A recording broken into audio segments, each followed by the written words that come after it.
Hello, friends. Hope you are having a good time, enjoying your life. Okay, today we are going to see the video numbered 219, and this video gives us some glimpses about the questioning mind and the curiosity of the young boy named Jaggi. You see, he, as a young boy, he did not believe in God.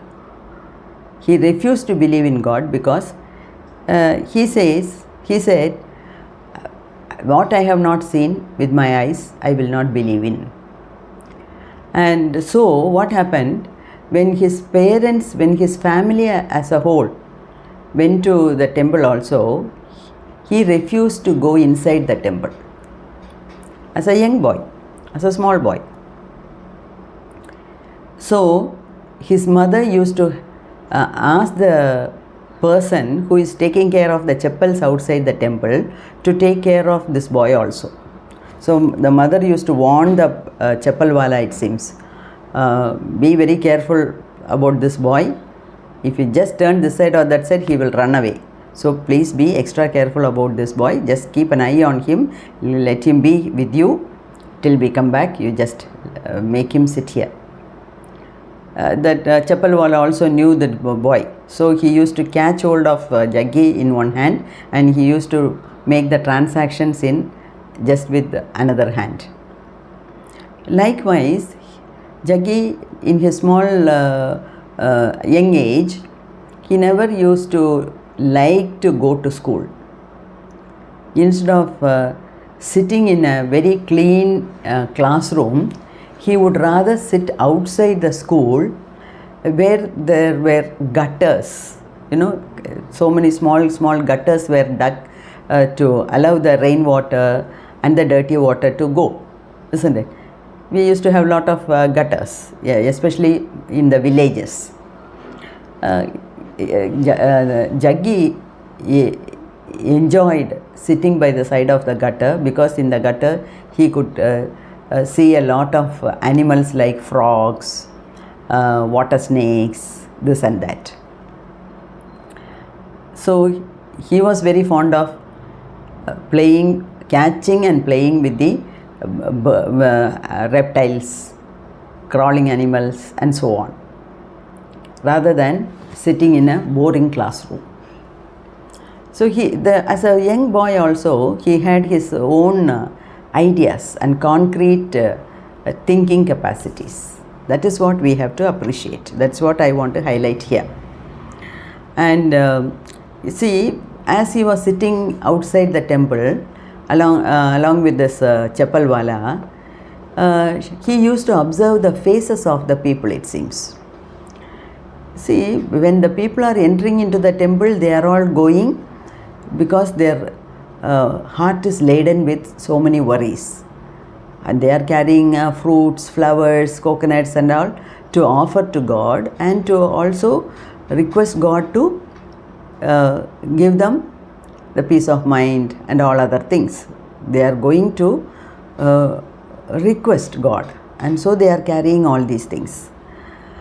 And while coming out also, I am seeing their faces. In no way their faces are happy. If it is true, if it were to be true that they are going to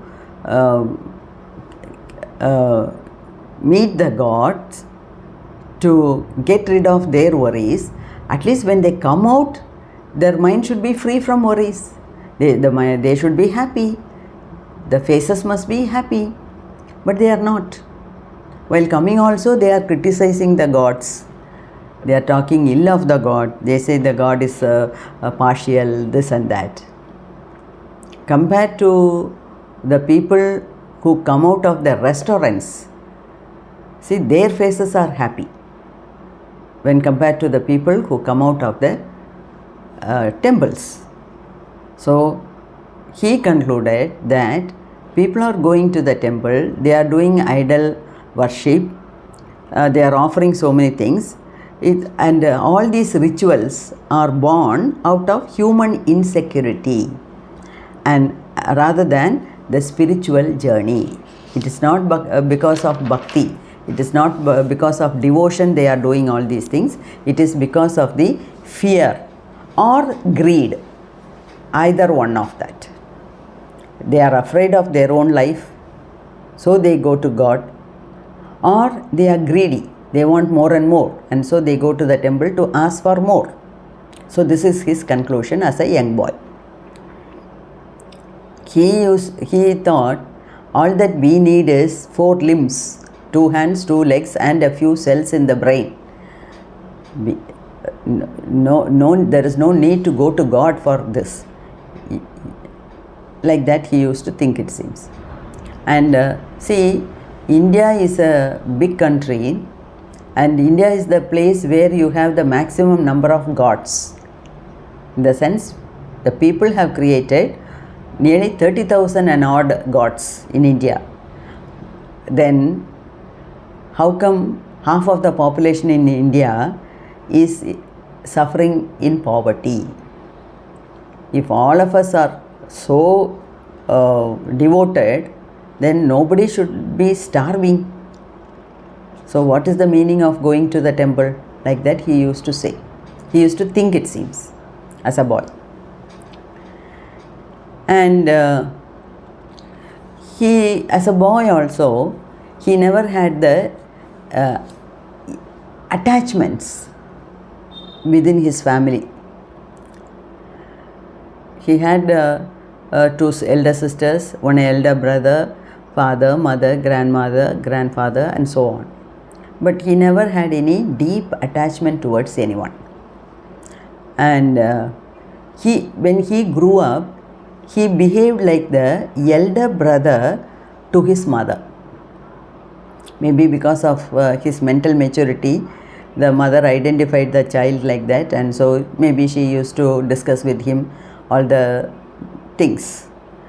And when he was 14 years old, somehow in the conversation maybe the mother expressed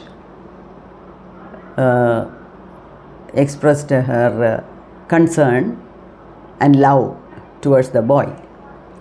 And Jaggi asked her, it seems, okay, you love me so much, but suppose if I were born in the neighborhood, in the neighboring house, do you think you will give me the same love as you give me now because I am your son?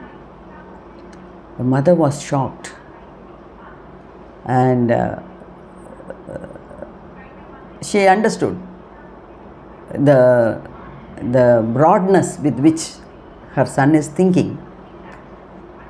And another point is, Jaggi's mind as a boy was always preoccupied with the thoughts of death. He wanted to know more about death. What is happening when somebody is dying? What is the process? What is actually happening? He was so curious to know.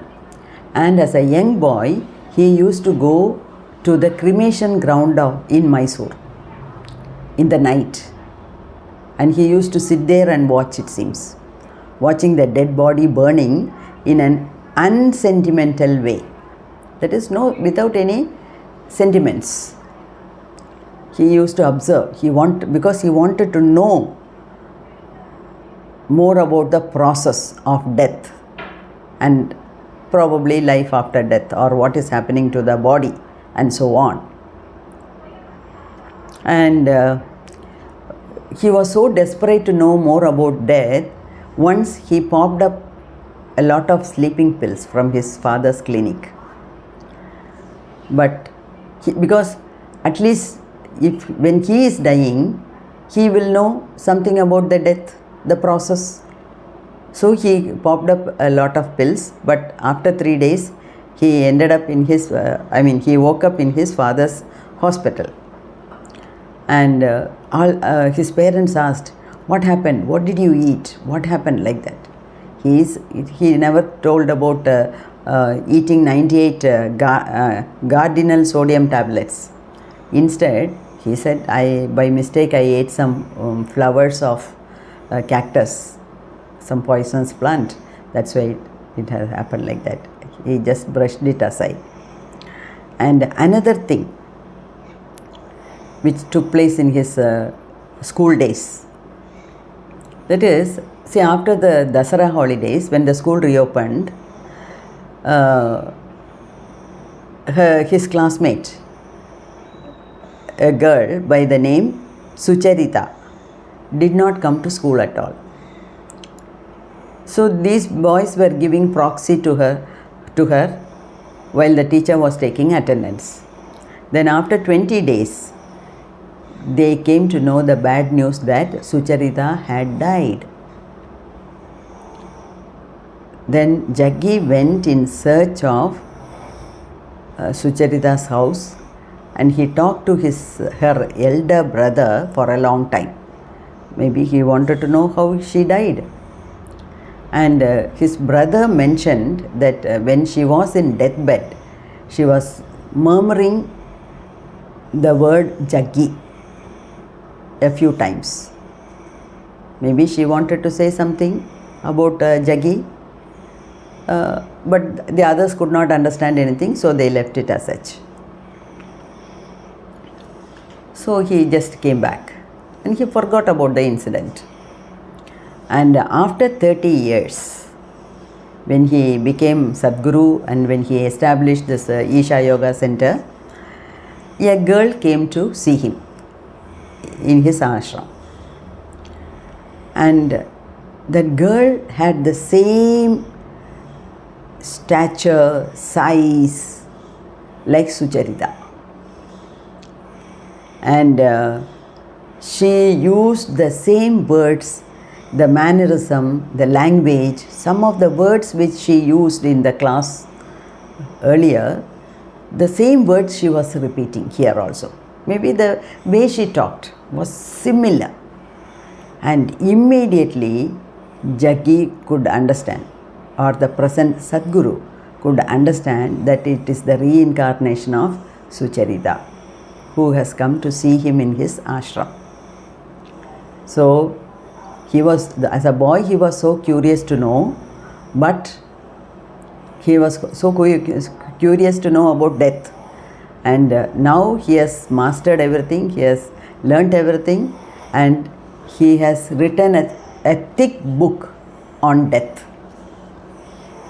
I purchased it when I went there to Isha Yoga Center, and I am just thinking whether to review the book after this book. It is still in my mind. Let me see. But he has spoken a lot about death, how to prepare ourselves for death, what is happening to death, what is happening to the soul. All those things he has talked enough in his videos. So those who have heard would have understood how he tried to teach us about death. Anyway, let's see if things go as per my plan. After this, let me take up that book. So, hope you have enjoyed the video. Stay tuned for the next video. May God bless all of you. Bye.